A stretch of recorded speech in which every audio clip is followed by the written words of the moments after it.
Sa mga wala pa pong idea kung anong uulamin ngayong tanghalian, eto po, maginataang papaya, ang sarap. May nakita kasi akong papaya sa marketplace. Minsanan lang to, kaya kumuha na ako ng isa. So pagdating sa bahay ay binalatan ko kaagad. Mas mainam na peeler talaga yung gagamitin natin sa pagbalat nitong papaya. Ayan po, at pagkatapos ay tinanggalan na natin ang buto at hiniwa ng panipis or ayon sa size na gusto nyo. So dito sa ating wok or pot, kung saan kayo komportable magluto, ay nagpainit lang tayo ng konting mantika and then igigisa itong ating bawang at sibuyas.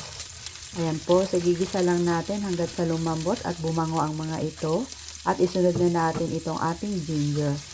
Kadalasan sa pagluto ng ginataan ay hindi nawawala itong ginger. Ayan po, isunod na natin itong ating green papaya. So, igigisa lang din natin ng mga about 1 minute. At naglagay din tayo ng 1 stalk of lemongrass. Sa Visayas or Mindanao, pag sa ganitong ulam ginataan ay nilalagyan talaga ng lemongrass. Pero depende na po yun, nasa inyo na po yun. So, timplahan natin ang patis at paminta ayon sa inyong panlasa. So, ipagpatuloy lang ang pagigisa. At pagkatapos ay maglagay tayo ng 1 cup of water para lutuin natin itong ating papaya. Yung half cook lang. So, naglagay tayo ng konting sugar, asin, at paminta na ayon na din sa ating panlasa.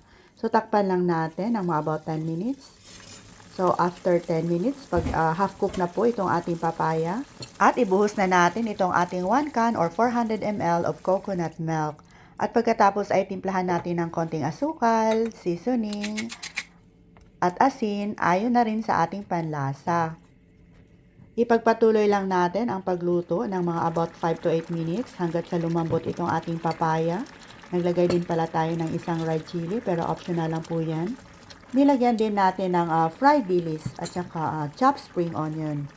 At pagkatapos ay idagdag na natin itong ating malunggay leaves. Frozen po to, yung nabili natin sa Asian market. Ayan po. So, lutuin lang natin ng mga about 1 minute dahil pre-cook naman po to. At saka, idagdag na natin itong ating 1/2 cup of coconut cream. So, simmer lang ng about 30 seconds. At pag okay na, ay pwede na nating hanguin at ilipat dito sa ating serving plate. Talaga namang na-miss kong iulam ito. Siguro mga higit isang dekada na hindi ako nakapag-ulam nito ulit. Ayan, ang sarap. Para naman sa ating magandang presentation, ayan, nilagyan natin ng fried dilis. At itry nyo na din itong lutuin mga mamshay at siguradong magugustuhan nyo rin po. Maraming salamat!